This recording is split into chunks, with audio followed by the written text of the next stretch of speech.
ጤና ይስጥልኝ እንደምን አላችሁ የጤና ማህደር ቤተሰቦች ዛሬ በጣም ወሳኝ በሆነ ርዕስ መጥቼላችኋለሁ። ብዙዎቻችን ውፍረት ለመቀነስ ምግብ እንቀንሳለን፣ ስፖርት እንሰራለን፣ ግን ለውጥ ስናጣ ተስፋ እንቆርጣለን።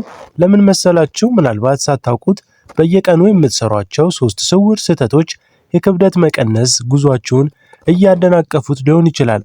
ዛሬ እነዚህ 3 ስህተቶችና መፍትሄያቸውን በዝርዝር እናያለን። በተለይ ቁጥር 3 ላይ ያለው ስህተት ብዙዎቻችን ሳናውቀው የምንሰራውና ዋናው የክብደት መጨመር ምክንያት ነው። ወደ ዝርዝር ከመግባታችን በፊት ግን ለዚህ ቻናል አዲስ ከሆናችሁና እንዲህ አይነት ያሉ ሳይንሳዊና ጠቃሚ የጤና መረጃዎች እንዲደርሷችሁ ሰብስክራይብ ማድረጋችሁን እንዳትረሱ፣ የደውል ምልክቷንም ተጫኑ። አሁን ቀጥታ ወደ መጀመሪያው ስህተት እንለፍ። እሺ ቤተሰቦች፣ ወደ መጀመሪያውና ወደ ዋናው ስህተት ስንገባ ብዙዎቻችን ክብደት ለመቀነስ መፍትሄው ምግብ አለመብላት ወይም በረሃብ መቆየት ነው ብለን እናስባለን። ግን ይሄ ትልቅ ስህተት ነው። ሰውነታችን ልክ እንደ ስልክ ባትሪ ነው። ስልካችን ሎ ባትሪ ሲሆን ፓወር ሴቪንግ ሙድ ውስጥ እንደሚገባው ሁሉ የእናንተም ምግብ ስታቆሙ ሰውነታቸው ረሃብ ገብቶታል ብሎ ያስባል። ያኔ ያለው ስብ ከማቃጠል ይልቅ ለቀጣይ ጊዜ ተጠባባቂ እንዲሆን አጥብቆ ይይዘዋል።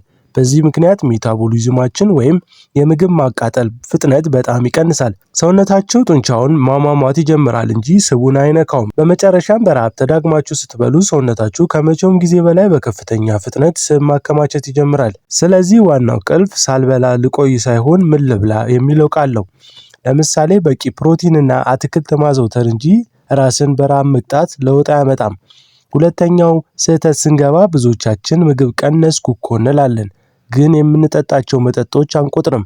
ለምሳሌ አንድ ብርጭቆ ለስላሳ በስኳር በበለጸገ ሻይ ወይም ቡና፣ አልፎ ተርፎም የታሸጉ ፍራፍሬዎች ጭማቂዎች በውስጣቸው እጅግ ከፍተኛ የሆነ ስኳርና ካሎሪ ይዟል። እነዚህ መጠጦች ስንወስድ ሰውነታችን የጠገብን አይመስለውም፣ ነገር ግን የደም ስኳራችን ኢንሱሊን ሰማይ ያደርሷል። ኢንሱሊን ደግሞ በሰውነታችን ውስጥ ስብ አከማች የሚል ትዕዛዝ የሚያስተላልፍ ሆርሞን ነው። ሌላው የሚገርመው ነገር ደግሞ የውሃ ጥማት ነው። አንዳንዴ ሰውነታችን ውሃ ጠምቶት እያለ አይምሯችሁ ግን የረሃብ ስሜት አድርጎ ሊተረጉመው ይችላል።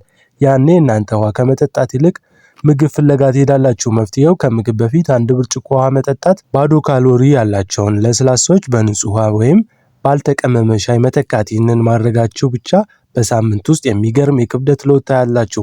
እሺ ቤተሰቦች፣ አሁን ደግሞ ወደ መጨረሻና ምናልባትም በጣም ወደሚረሳው ስህተት ደርሰናል። ይህ ደግሞ በቂ እንቅልፍ አለመተኛትና ከፍተኛ የጭንቀት ስሜት ነው። ብዙዎቻችን እንቅልፍ ከውፍረት ጋር ምን ያገናኘዋል ብላችሁ ተጠይቀውናል። ነገር ግን እንዲህ ነው። በቂ እንቅልፍ በምታገኙበት ጊዜ ሰውነታችሁ 2 ሆርሞኖችን ማዛባት ይጀምራል። አንደኛው ግሬሊን የሚባል የረሃብ ሆርሞን ሲሆን ሌላኛው ደግሞ ሌፕቲን የሚባል የጥጋብ ሆርሞን ነው። እንቅልፍ ካጣችሁ የረሃብ ሆርሞን ይጨምራል። ስለዚህ ቀኑ ሙሉ ከፍተኛ ረሃብ ይሰማችኋል። ሌላው የጥጋብ ሆርሞን ይቀንሳል። ስለዚህ የፈለግነውን ያህል ብትበሉ አያጠግባችሁም። በተጨማሪም ስትጨነቁ ሰውነታችሁ ኮርቲሶል የሚባል ሆርሞን ያመነጫል። ይህ ሆርሞን ደግሞ በተለይ በሆድ አካባቢ ስብ እንዲከማች ቀጥተኛ ትዕዛዝ ይሰጣል። መፍትሄው ምግብ ብንቀንስም ስፖርት ብንሰራም በቀን ቢያንስ በ7 እስከ 8 ሰዓት ካልተኛንና ጭንቀታችንን ካልቀነስን ክብደት መቀነስ በጣም አስቸጋሪ ይሆናል። ስለዚህ ለጤናማ ክብደት መቀነስ እረፍት አንዱ የቤት ስራችሁ መሆኑን አለበት። እንግዲህ ቤተሰቦች፣ ክብደት መቀነስ ማለት ራስን መቅጣት ሳይሆን ራስን መውደድና መንከባከብ መሆኑን አትርሱ።